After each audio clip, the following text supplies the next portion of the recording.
2024. 14 movies, 5 genres, 1 year. We're gonna call it the Year of Girls with Guns. You could say that of many years, but we're gonna make our case as we go. Welcome back to They Call Me Uncle. Armed with our 5-star, 5-minute scoring system, let's get to it. Starting at the bottom, the worst movie of 2024. A certain Spider-Man adjacent cash grab that fell flat, scoring a 2.67. If you want to know more, check the link, because after this video, we are washing our hands of this one. 13th place is The Crow, starring a TCMU favorite we lovingly know as Tiny Skarsgård. He's like 6'4" in real life. Sadly, even he could not help The Crow soar any higher than a 2.716. That third decimal place is gonna be important later. We put it on as a double feature with the 94 Brandon Lee Classic, and that scored 3.82. To paraphrase the song, everything the 24 did, the 94 did better. The thing with every version of The Crow is it doesn't really get going until the main characters die, which doesn't happen until halfway through the Skarsgård one.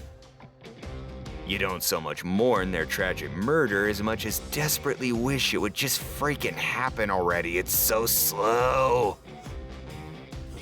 Up next to 12th place is Borderlands. Faithfully adapting the Wikipedia page of the popular video game franchise, but enraging those of us at TCMU that, played them. Only good thing about it was the soundtrack. Black Keys deserved better, which was worth exactly 2.723, narrowly putting it ahead of The Crow. Congrats. However, it still has girls, and those girls do indeed have guns. In 11th is the third of 2024 and probably final ever of Sony's Spider-Man adjacents, Kraven the Hunter. Aside from Kick-Ass getting super ripped, there's not much else on offer here. The video is called Girls with Guns, and this has one girl with a bow, but hell, we'll count it. Like most real-life hunting trips, the movie wanders aimlessly for 2 hours before limping back to the truck with a feeble 3.19. As famously put in another movie, when everyone's super, no one will be. No one will be. The corollary to that rule is when everything is gigantic, nothing is.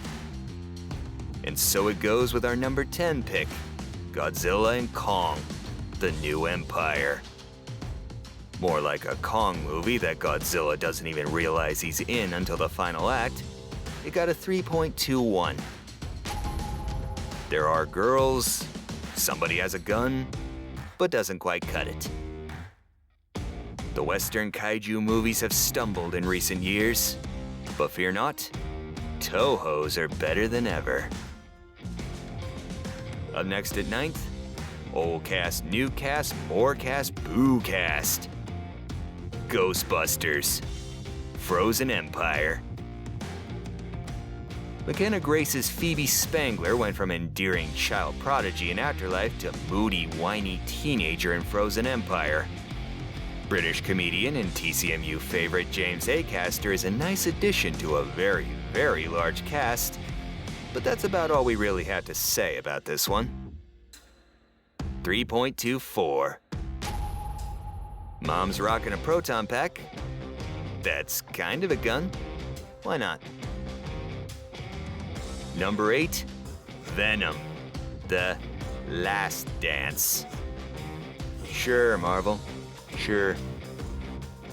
Tom Hardy talks to himself over a 90-minute road trip to Venom's date with Destiny, ending up with a 3.25. Oh look, there's a girl, and she has a gun. Doesn't end up so hot for her. 7th place.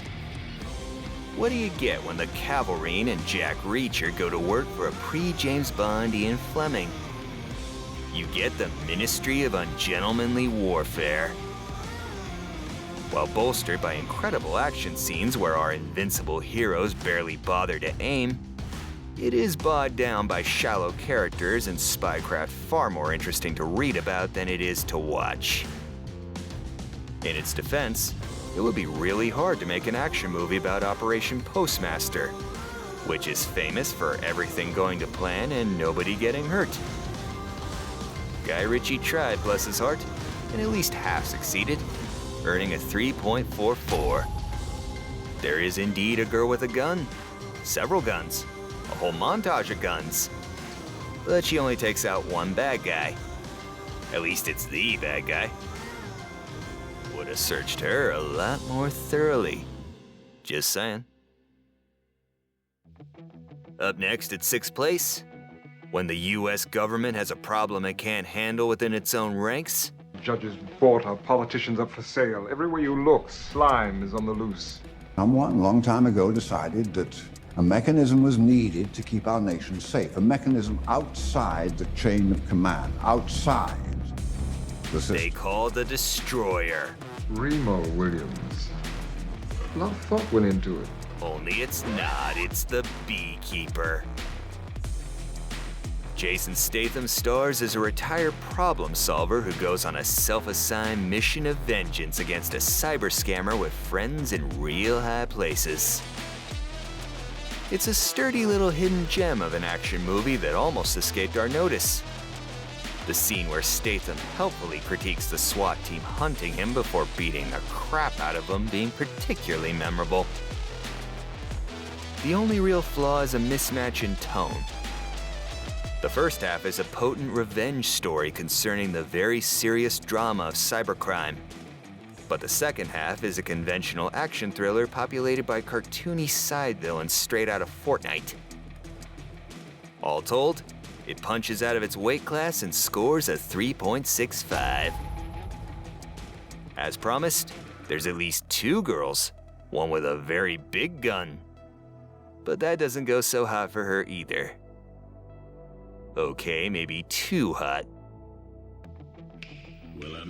Fifth place adapts a beloved TV series to the big screen, The Fall Guy. Ryan Gosling is great throughout, but Emily Blunt makes one real hard first impression. Aside from a few post-credit cameos from the TV series, actor. the movie kinda does its own thing. Its best quality is a long overdue love for the stunt community as a whole. They give Oscars for that? For stunts? No. Nope. They indeed do not have Oscars for stunt work. Get on it. The Fall Guy gets a thumbs up at 3.653, beating the Beekeeper by a single decimal place. We like the girl with the sword a lot better than the girl with the gun, but why split hairs? Coming up at fourth, the most pleasant surprise of 2024, Alien Romulus. Gotta say, we weren't expecting much. This franchise has hurt us before with Prometheus and Covenant, but Romulus delivered. It has the look and feel of the original film. It's crewed by a cast of mostly unknowns, making their deaths harder to predict. It's not completely safe from the stupid choices that drive most horror films, but it at least has fewer of them. Alien Romulus climbs the list at a 3.85. And this girl uses a gun and uses it well. Cracking the top three now, let's get going. At third, long-awaited, possibly needless, and Mason's favorite movie of 2024, Beetlejuice. Most of the cast comes back, some do not, some kinda do.